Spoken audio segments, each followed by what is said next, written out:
새벽 기도에 나오신 여러분들을 주님의 이름으로 환영합니다. 마음모아 샘물의 기도를 하나님께 드립니다. 너희 모든 나라들아 여호와를 찬양하며 너희 모든 백성들아 그를 찬송할지어다. 우리의 예배를 받으시기에 합당하신 하나님, 주님의 귀하신 이름을 높이며 찬양하며 베푸신 사랑과 은혜에 감사드립니다. 샘물이 온전히 주님만 높이는 참된 예배를 드리게 하시고 주의 임재와 영광을 보게 하소서. 가정을 위해 기도합니다. 여호와께서 집을 세우지 아니하시면 세우는 자의 수고가 헛되며, 가정을 세우신 하나님, 샘물의 자녀들이 부모님의 사랑과 헌신에 감사하며 마음을 다해 순종하게 하시고, 부모들은 자녀들의 마음을 헤아리고 격려하며 신앙의 본을 보이게 하소서. 부부가 서로의 약점을 채워주는 돕는 배필이 되게 하시고, 사랑과 존경, 용서와 감사의 표현이 풍성한 행복한 가정이 되게 하소서. 주원님 안에 한몸 된 교회와 성도를 위해 기도합니다.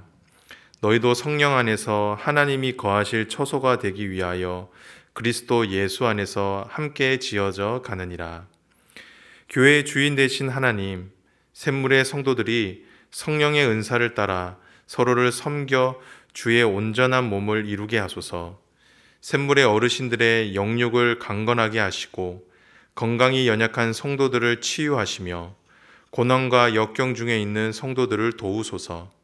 샘물의 자녀들이 믿음의 세대가 되게 하시고 학업과 취업과 결혼을 축복하시며 세상을 향한 복의 통로가 되게 하소서. 영적인 가족 목장을 위해 기도합니다. 만일 한 지체가 고통을 받으면 모든 지체가 함께 고통을 받고, 한 지체가 영광을 얻으면 모든 지체가 함께 즐거워하느니라. 선한 목자이신 하나님, 목장을 섬기는 목자들을 축복하시고 섬김과 수고를 기억하소서. 샘물의 목장마다 기쁨과 슬픔을 함께 나누고 서로를 위해 뜨겁게 기도하며 치유와 회복이 있게 하소서. 이웃을 향한 섬김과 환대로 따뜻하고 즐거운 목장, 사람을 남기는 목장이 되게 하소서. 나라와 선교를 위해 기도합니다. 하나님은 온 땅의 왕이심이라 지혜의 시로 찬송할지어다. 온 땅의 통치자 되신 하나님, 이 나라를 다스리셔서 주님의 공의와 정의가 실현되며 주의 복을 받는 나라가 되게 하소서. 각 처에서 복음을 전하는 선교사들을 성령으로 충만하게 하시고 안전을 지켜주시며 모든 필요를 채워주소서. 전쟁으로 고통받는 사람들에게 속히 평화를 주시고 북한 땅에도 자유와 평화와 구원을 허락하소서. 오늘도 샘물 성도들과 동행하셔서 복된 하루가 되게 하소서. 예수님의 이름으로 기도드립니다. 아멘. 오늘 우리에게 주시는 하나님의 말씀은 사도행전 15장 36절에서 41절 말씀입니다. 며칠 후에 바울이 바나바더러 말하되 우리가 주의 말씀을 전한 각 성으로 다시 가서 형제들이 어떠한가 방문하자 하고, 바나바는 마가라는 요한도 데리고 가고자 하나, 바울은 밤빌리아에서 자기들을 떠나 함께 일하러 가지 아니한 자를 데리고 가는 것이 옳지 않다 하여 서로 심히 다투어 피차 갈라서니, 바나바는 마가를 데리고 배를 타고 구브로로 가고, 바울은 실라를 택한 후에 형제들에게 주의 은혜의 부탁함을 받고 떠나 수리아와 길리기아로 다니며 교회들을 경고하게 하니라. 아멘. 오늘 저와 여러분이 함께 나눌 말씀의 제목은 다툼에 관하여입니다. 조금은 무거운 주제인데요. 오늘 우리가 함께 읽은 말씀은 초대교회 역사상 감추고 싶은 이야기 중에 하나입니다. 오늘 본문은 바울과 바나바의 다툼을 다루고 있는데요. 성경은 이 두 지도자의 다툼을 가감없이 드러내고 있습니다. 이 말은 하나님께서 이 두 사람의 다툼을 통해 우리에게 주시고자 하는 메시지가 있다라는 것입니다. 그래서 숨기지 않은 것이죠. 그렇다고 하면 오늘 본문이 우리에게 주는 다툼에 관한 메시지는 무엇일까요? 세 가지로 살펴보도록 하겠습니다. 첫 번째입니다. 그것은 바로 모든 사람은 다 연약한 존재라는 것입니다. 이것이 오늘 본문이 우리에게 일러주는 첫 번째 메시지입니다. 오늘 우리가 묵상한 말씀은 에서는 믿음의 거장 두 사람이 등장하고 있습니다. 바울과 바나바인데요. 이 두 사람은 초대교회의 기둥과 같은 인물들이었습니다. 앞선 사도행전 15장에선 이들을 가리켜 우리 주 예수 그리스도의 이름을 위하여 생명을 아끼지 아니하는 자라고까지 불렸던 사람들이었습니다. 그리고 이 두 사람은 누구보다 친밀한 사람들이었습니다. 바나바는 바울을 제자들에게 청거했던 사람이었고 이 둘은 안디옥 교회를 함께 섬겼던 지도자였습니다. 그리고 이 두 사람은 1차 전도 여행을 하면서 생사고락을 함께하며 복음의 귀한 열매도 함께 맛본 동력자이기도 했었습니다. 그런데 이들이 다투게 된 것입니다. 마가 요한을 전도팀에 합류시킬 것인가에 대한 문제를 두고 다투게 되는데요. 어떻게 보면 이렇게까지 다툴 필요가 있을까 싶을 정도의 작은 문제로 다투기 시작했습니다. 그런데 성경은 이들이 얼마나 격렬히 다투었던지 39절에서 심히 다투었다라고 말씀합니다. 그리고 얼마나 심하게 다투었던지 피차 갈라서기까지 했다라고 말씀하고 있죠. 아마도 이 둘의 다툼은 당시 초대교회의 큰 이슈였을 것이고 큰 시험거리였을 것입니다. 성도 여러분, 우리는 이런 바울과 바나바의 모습을 통해 어쩔 수 없는 인간의 연약함과 가벼움을 보게 됩니다. 얼마 전까지만 해도 그렇게 서로를 신뢰하고 동력했던 사람들이 작은 일 하나로 다투게 되고 이 일로 인해 갈라서는 것을 보게 될 때 인간이 얼마나 연약한 존재인지를 여실히 볼 수가 있다라는 것입니다. 그런데 하물며 바나바와 바울도 그러할진데 우리라고 별 수 있겠습니까? 아마 더하면 더했지 덜하지는 않을 것입니다. 즉 저와 여러분 모두 또한 연약한 존재라는 것입니다. 제 아무리 거룩하고 능력이 많아도 우리는 자신의 감정 하나도 쉽게 조절하지 못하는 부족한 존재들이라는 것입니다.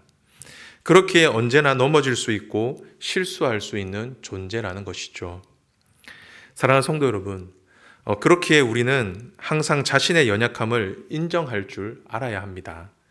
그리고 서로의 부족함과 연약함으로 인해 언제나 다툼이 일어날 수 있음을 항상 인식해야 합니다. 우리가 그렇게 우리의 연약함을 인정할 때 서로에게 조심할 수 있을 것입니다. 그리고 자만하거나 교만하지 않고 겸손할 수 있을 것입니다. 바라기는 이 사실을 믿음으로 받으시고 우리는 언제나 넘어질 수 있는 연약한 존재임을 인정할 줄 아는 저와 여러분이 되시길 주님의 이름으로 축복합니다. 두 번째로 오늘 본문이 우리에게 주시는 메시지는 하나님은 우리의 연약함까지도 사용하실 수 있는 분이라는 것입니다. 여러분들은 오늘 성경을 읽으면서 이상한 점 한 가지를 발견하지 못하셨습니까? 오늘 성경을 유심히 보면 성경 그 어디에도 두 사람에 대해 신앙적인 판단을 내리고 있지 않습니다. 시시비비를 가리지 않는다라는 것이죠. 오히려 성경은 이 두 사람의 다툼으로 인해 찾아온 결과를 기록하고 있습니다. 그런데 그 결과가 무엇이었습니까? 바나바는 요한을 데리고 구브로로 가고 바울은 실라를 데리고 수리아와 길리기아 지역으로 떠나게 된 것이죠. 즉 성경은 이 두 사람의 다툼으로 인해 복음의 전선이 하나에서 두 개로 늘어나게 된 것을 주목하고 있습니다. 그리고 41절에서는 무엇이라고까지 말씀하고 있습니까? 교회를 견고하게 하니라. 성경은 이 두 사람의 갈라짐의 결과가 교회를 더욱 견고하게 세우게 되는 결과로 끝이 났다라고 말씀하고 있죠. 그런데 우리가 여기서 오해하면 안 되는 것이 한 가지 있습니다. 성경이 두 사람의 다툼의 결과를 긍정적으로 말한다라고 해서 두 사람의 다툼에 정당성을 부여해서는 안 된다라는 것입니다. 오히려 우리는 이 사실을 통해 하나님은 인간의 연약함에도 불구하고 자신의 뜻과 계획을 신실하게 이루시는 분이심을 알 수가 있습니다. 그리고 하나님께서는 자신의 뜻을 이루실 때에 우리의 연약함까지도 사용하실 수 있는 분임을 알 수가 있는 것이죠. 성도 여러분, 우리는 앞선 말씀을 통해 인간은 한없이 연약한 존재임을 배웠습니다. 이 말씀은 참으로 맞는 말씀입니다. 그런데 참 감사한 것은 하나님은 이런 우리의 부족함과 연약함을 누구보다 잘 알고 계신다라는 것입니다.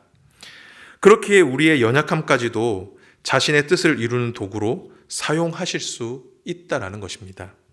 즉 하나님께서는 우리의 연약함까지도 강함으로 바꾸실 수 있는 분이시라는 것이죠.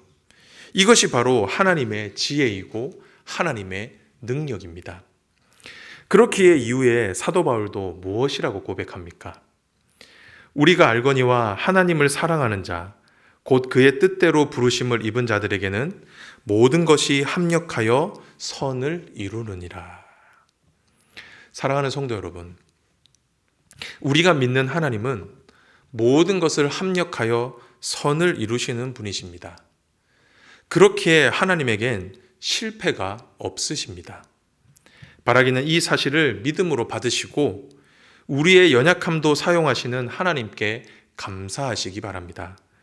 그리고 그 하나님을 믿고 신뢰함으로 오늘 하루를 사실 수 있게 되는 저와 여러분이 되시길 주님의 이름으로 축복합니다. 마지막인데요. 마지막은 그럼에도 불구하고 다투는 것은 좋지 않다라는 것입니다. 그럴 일은 없겠지만 우리가 오늘 말씀을 잘못 이해하면 오늘 말씀을 일반화시킬 위험성이 있습니다. 바울과 바나바도 싸웠다라는 사실에 근거해서 개인과 가정, 교회 안에서의 다툼을 정당화할 수 있다라는 것입니다.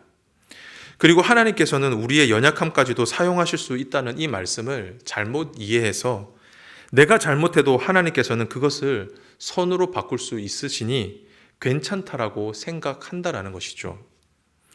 하지만 우리가 기억해야 할 것은 오늘 우리가 함께 묵상한 바울과 바나바의 다툼은 특별한 하나님의 섭리가 작동된 사건이었다라는 것입니다. 복음을 보다 효과적으로 전파하기 위한 하나님의 특별한 섭리가 있었다라는 것이죠. 오히려 성경은 우리의 삶에 일어나는 다툼과 갈라짐은 우리의 죄성에서 비롯된다라고 가르칩니다. 그렇기에 성경은 일관되게 다투는 것은 하나님의 나라를 이루지 못한다라고 말씀하고 계시죠. 또한 당사자인 사도 바울 자신도 교회의 지도자를 세우는 기준을 제시할 때 빠지지 않고 다투는 것에 대해서 언급하고 있습니다. 디모데후서 2장 24절입니다. 주의 종은 마땅히 다투지 아니하고 모든 사람에 대하여 온유하며 가르치기를 잘하며 참으며. 디도서 3장 2절입니다. 아무도 비방하지 말며 다투지 말며 관용하며 범사의 온유함을 모든 사람에게 나타낼 것을 기억하게 하라. 사도 바울은 지도자 기준을 제시할 때 유독 다툼에 대해서 자주 언급하고 있습니다. 만약 사도 바울이 과거 바나바와의 다툼을 정당화했다면 결코 이런 권면을 하지 못했을 것입니다. 하지만 바울은 이전에 자신이 바나바와 다투었던 것이 얼마나 잘못된 행동이었고 교회 공동체를 세우는 일에 큰 걸림돌이 되었는지를 잘 알고 있었습니다. 그래서 지도자를 세울 때 온유함을 덕목으로 내세운 것입니다. 사랑하는 성도 여러분, 예수님께서도 이렇게 말씀하셨죠. 화평케 하는 자는 복이 있나니 저희가 하나님의 아들이라 일컬음을 받을 것이미요. 간절히 바라기는 저와 여러분 모두 다투지 않기를 바랍니다. 오히려 주님의 말씀하신 것처럼 온유한 사람, 화평케 하는 사람이 되시기를 소망합니다.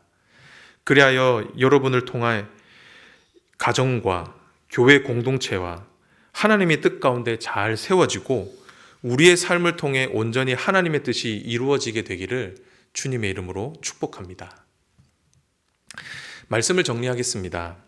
오늘의 말씀, 다툼에 관한 것이었습니다.